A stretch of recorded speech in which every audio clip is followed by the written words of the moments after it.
안녕하세요. 지난주에 그냥 즉흥적으로 그레엄 켄드릭에 대해서 썰을 풀어봤는데요.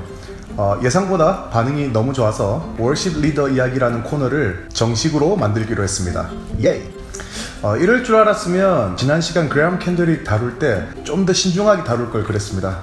살짝 후회스럽지만 그래도 이렇게 한 발 내디딘 것에 대해서 만족하도록 하겠습니다. 그레엄 켄드릭은 영국이 낳은 걸출한 월십 리더였죠. 그런데 그레엄 켄드릭 말고 70년대 후반부터 90년대까지 전 세계에 엄청난 영향력을 미친 영국남 월십 리더가 한 분 더 계시죠. 바로 그분이 크리스 보터입니다. 경배와 찬양 악보 보면 작곡자 이름에 크리스 A. 보터라는 이름을 종종 보셨을 거예요. 물론 악보 볼 때 작곡자에 관심이 없으신 분들은 안 보실 수도 있지만 조금만 관심 있게 보신 분들이라면 한 번쯤은 보셨을 겁니다. 일반 락밴드들도 걸출한 팀들은 대부분 영국 출신입니다.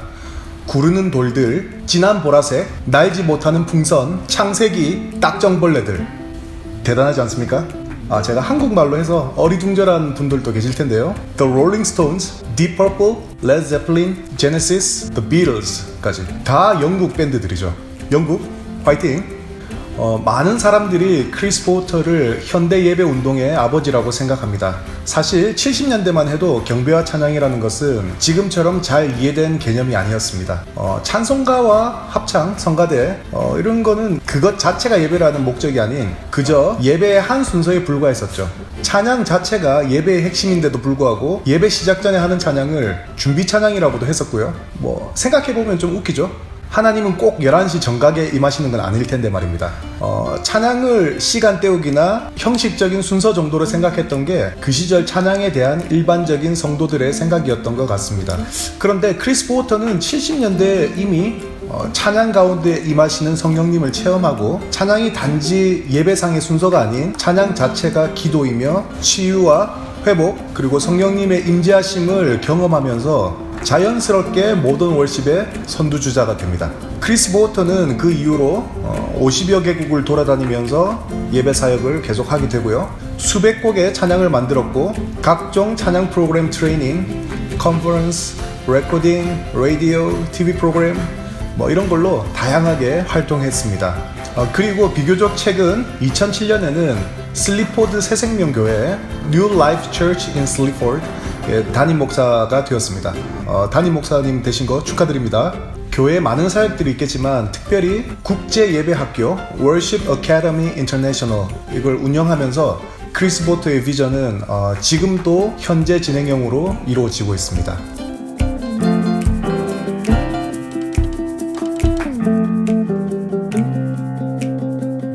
2000년대 초반에 우리나라의 돈 모엔, 란 캐널리, 타미 워커 이런 걸출한 월십 리더들이 내한을 많이 했었습니다. 고딩 때 소니 워크맨 안에 테이프로만 듣던 그분들을 실제로 만나니까 정말 꿈만 같았습니다. 90년대 경배와 찬양은 호산나 인테그리티가 독보적으로 대세였습니다. 요즘으로 치면 베틀 처치 혹은 힐송 처치 요 정도 되겠죠. 근데 지금은 사실 춘추 전국 시대에 갔거든요. 딱히 어떤 팀이 트렌드를 이끈다는 느낌은 아닌 것 같고요. 근데 90년대는 호산나 이 한 팀이 독보적이었죠. 물론 그전에는 마라나타 뮤직이 있었고요.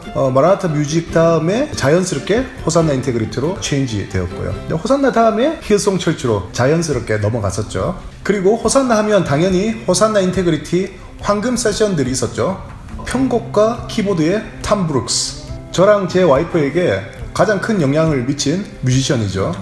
저희의 편곡 방향은 항상 탐 브룩스에 초점이 맞춰져 있었습니다. 저는 한국에 있을 때 주로 베이스로 활동했었는데 저의 롤 모델이죠. 에이브람 라보리엘. 플룻과 색스폰을 연주하는 후스토 알마리오. 이분이 정말 대단하신 분이에요. 저는 이분의 연주를 들을 때마다 이것보다 더 잘할 수 있나 라는 생각이 들 정도로 정말 엄청난 연주를 보여주시죠. 그리고 드럼에는 칼 알브레이트. 이름만 들어도 다 환상의 세션들이죠. 근데 방금 제가 드럼을 칼 알브레이트라고 했는데 드럼? 칼 알브레이트? 아닌데? 하시는 분들도 있을 겁니다. 그분들은 제가 호산나 빠두리로 인정해 드립니다. 화이팅! 칼 알브레이트보다는 체스터 탐슨이 훨씬 더 갑이죠. 근데 보통 내한할 때나 호산나의 많은 앨범에서는 주로 칼이 연주를 했었습니다.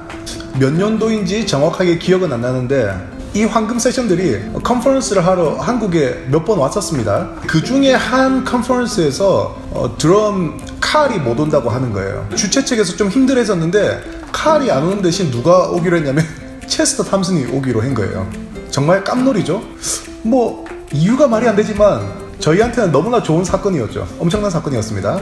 드럼의 체스터 탐슨은 그냥 경력으로 이분의 모든 것을 설명할 수 있습니다. 일단 이분은 전문 세션 드러머인데요. 어떤 팀의 세션이었는지 딱 굵직한 거 3개만 말씀드릴게요. 음악인들이 존경하는 음악가인 프랭크 자파. 이 팀은 굉장히 어려운 음악을 하죠. 체스터 탐슨도 이 팀에서 드럼 칠 때 굉장히 부담스러워 했었습니다. 따로 연습을 해야 됐기 때문이죠. 원래 프로 드러머들은 뭐 이렇게 연습 따로 필요 없거든요. 근데 프랭크 자파는 워낙 어려운 음악이었기 때문에 체스터 탐슨도 부담스러워 했었고요. 프랭크 자파를 거쳐간 유명한 또 기타리스트가 있죠. 바로 뭐 전설의 락 기타리스트인 스티브 바이 같은 경우 프랭크 자파 출신이죠. 제가 제일 존경하는 베이시스트인 자코 바스투리오스가 있었던 팀이죠. 일기예보 웨더 리포트죠. 웨더 리포트에서 또 체스터 탐슨이 연주했었고요. 영상 처음에 영국의 락 그룹 소개할 때 창세기 이야기 했었죠. 창세기 제네시스입니다. 제네시스에서도 필 콜린스와 함께 드럼을 연주했었죠. 또 제 와이프가 필 콜린스를 또 엄청 좋아하거든요. 필 콜린스의 In the Air. 근데 물론 이 곡은 필 콜린스가 드럼을 치지만 필 콜린스가 이끄는 제네시스 투어 할 때 우리 또 체스터 탐슨 형님께서 드럼을 치셨죠. 자, 엄청나죠? 이거 외에도 뭐 수많은 세션을 했지만 프랭크 자파, 웨더 리포트, 제네시스 역사의 한 획을 그었던 분 중에 한 분이시라는 거죠. 아무튼 컨퍼런스 마지막 날인 토요일에 마지막 찬양 집회를 했었는데요. 이날은 특정 앨범에 있던 어려운 곡들을 한 게 아니고 흔히 사람들이 아는 찬양을 했었거든요. 뭐 거룩하신 하나님, 거룩하신 하나님, 뭐 이런 찬양들, 쉬운 찬양들을 했었죠. 그러니까 제가 볼 때는 딱히 음악적으로 맞추거나 이렇게 연습을 한 것 같지 않아요. 그냥 저희가 일반적으로 그냥 교회에서 편하게 연주하듯이 그렇게 연주를 했던 것 같아요. 제 느낌상. 예, 바로 이날 찬양, 이 황금 세션들과 함께 리더를 하신 분이 바로 크리스 보터였습니다. 저는 찬양 악보집에서 크리스 보터라는 작곡자 이름만 봤지 실제로 본 적이 한 번도 없었거든요. 당연히 배도 좀 나오시고 한 중년의 아저씨였습니다. 물론 목사님이시겠죠. 아무튼 저는 한국에 내한했던 호산나 인테그리티의 예배를 거의 다 참석했었거든요. 돈모엔의 통일 월십 콘서트 같은 경우는 뭐 제가 스태프들 다 알아서 그냥 맨 앞에서 보기도 했고 아예 무대 뒤에서 보기도 했고 맨 처음에 호산나가 왔을 때는 제프 햄린이 왔었어요. 제프 햄린 이때도 참석을 했었어요. 제프 햄린, 론 캐널리, 돈모엔, 폴 윌버 다 참석했었고 정말 뭐 좋았죠. 엄청났는데 그런데 호산나 인테그리티 예배 중에서 최고를 뽑으라면 저는 이날 컨퍼런스의 마지막 날 했던 비공식적인 집회가 단연 최고라고 말할 수 있습니다. 라이브에서 듣는 체스터 탐슨의 드럼은 정말 충격적이었고요. 후스토 알마리오의 플루스는 정말 거침이 없었습니다. 그 집회 시작하기 전에 후스토가 이렇게 잠시 플루스로 손을 푸는데 뭘 불렀냐면 그 바흐의 조이 있죠.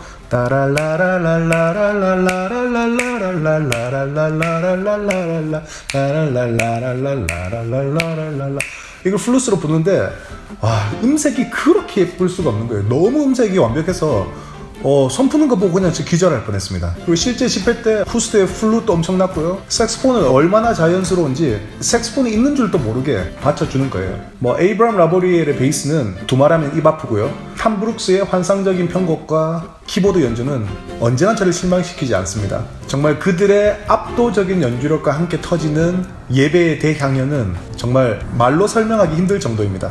그런 밴드들과 어우러진 크리스 보터의 예배 인도는 뭐랄까요, 연주는 화려했지만 그 화려함이 보이지 않고 하나님께로 나아가는, 정말 예배에 깊숙한 곳까지 나아가는 그런 예배를 보여줬거든요. 너무 완벽한 거예요.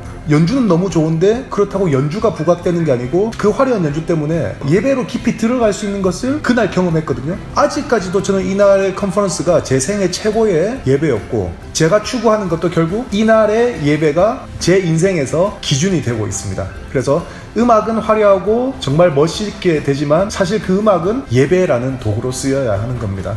그거를 우리 크리스 보터 형님께서 잘 보여주셨죠. 자, 그럼 썰은 이 정도로 하기로 하고요. 크리스 보터의 찬양곡들을 한번 살펴볼까요?